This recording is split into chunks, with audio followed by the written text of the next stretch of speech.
بسم اللہ الرحمن الرحیم۔ امام باقر علیہ السلام کا علمی انقلاب۔ تاریخ میں کچھ شخصیات ایسے ہوتی ہیں جو تلوار کے ذریعے نہیں بلکہ علم کے ذریعے انقلاب برپا کرتی ہیں۔ ان کا اثر صرف اپنے زمانے تک محدود نہیں رہتا بلکہ صدیوں تک انسانوں کی رہنمائی کرتا رہتا ہے۔ ایک ایسی ہی شخصیت محمد الباقر تھے جنہوں نے ایک ایسے دور میں علم کی شمع روشن کی جب اسلامی معاشرہ فکری انتشار اور گمراہی کے خطرے سے دوچار تھا۔ کربلا کے املاک واقعے کے بعد حالات بہت بدل چکے تھے۔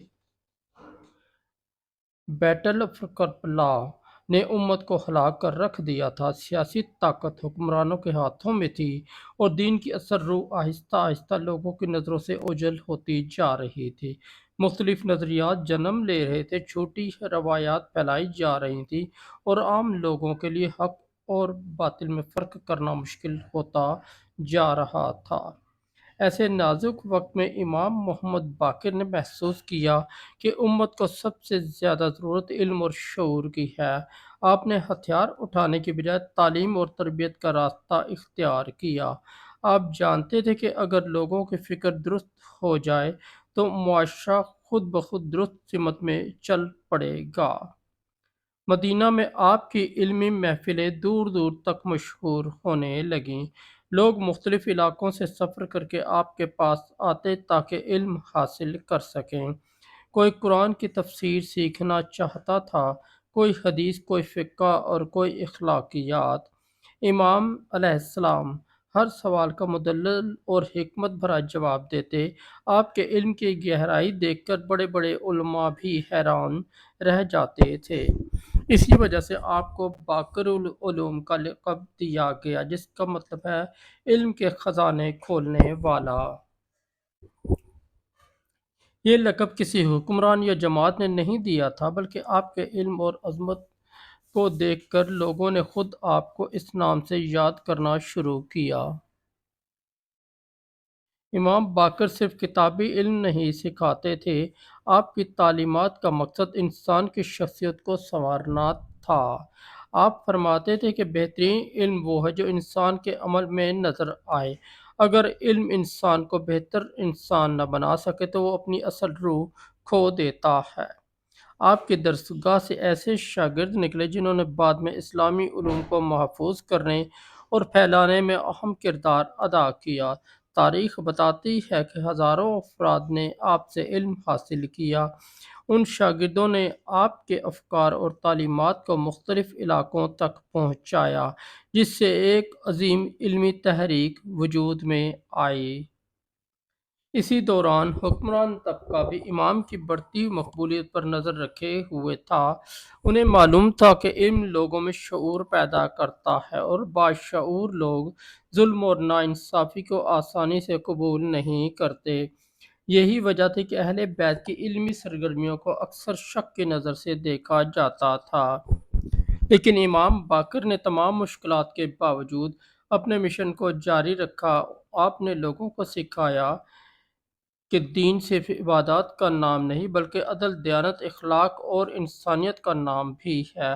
آپ نے معاشرتی ذمہ داریوں، انسانی حقوق اور اچھے کردار کی اہمیت پر زور دیا۔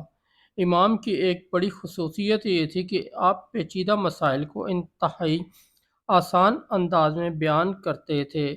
لوگ جب آپ کی محفل میں بیٹھتے تو نہ صرف علم حاصل کرتے بلکہ اپنی زندگی کو بہتر بنانے کی تحریک بھی پاتے تھے۔ یہی وجہ تھی کہ آپ کی شخصیت علم اور عمل کا حسین امتزاج سمجھی جاتی تھی۔ وقت گزرتا گیا اور امام کی علمی خدمات کا دائرہ وسیع ہوتا گیا۔ آپ نے قرآن کے معانی اور اسلامی تعلیمات کو اس انداز میں واضح کیا کہ آنے والی نسلوں کے لیے ایک مضبوط علمی بنیاد قائم ہو گئی۔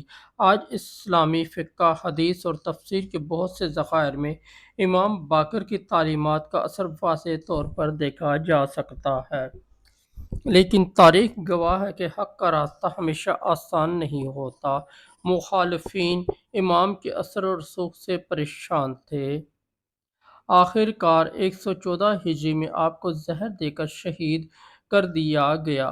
بظاہر دشمنوں نے ایک عظیم شخصیت کو دنیا سے رخصت کر دیا، لیکن وہ آپ کے مشن کو ختم نہ کر سکے۔ امام باقر کی شہادت کے بعد بھی آپ کی تعلیمات زندہ رہیں۔ آپ کے شاگردوں نے علم کی اس روشنی کو آگے بڑھایا اور آنے والی نسلوں تک پہنچایا۔ یہی وجہ ہے کہ آج بھی امام باقر کا نام علم، حکمت اور بصیرت کی علامت سمجھا جاتا ہے۔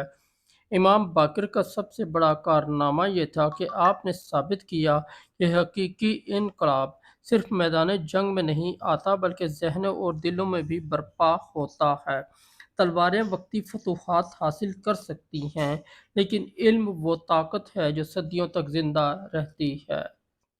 آج جب ہم اپنے ارد گرد دیکھتے ہیں تو محسوس ہوتا ہے کہ دنیا کو پھر علم، شعور اور اخلاق کی ضرورت ہے۔ معلومات پہلے سے کہیں زیادہ ہیں، لیکن حقیقی حکمت کم ہوتی جا رہی ہے۔ ایسے وقت میں امام باقر کی زندگی ہمیں یاد دلاتی ہے کہ معاشروں کی تعمیر صرف دولت یا طاقت سے نہیں بلکہ علم اور کردار سے ہوتی ہے۔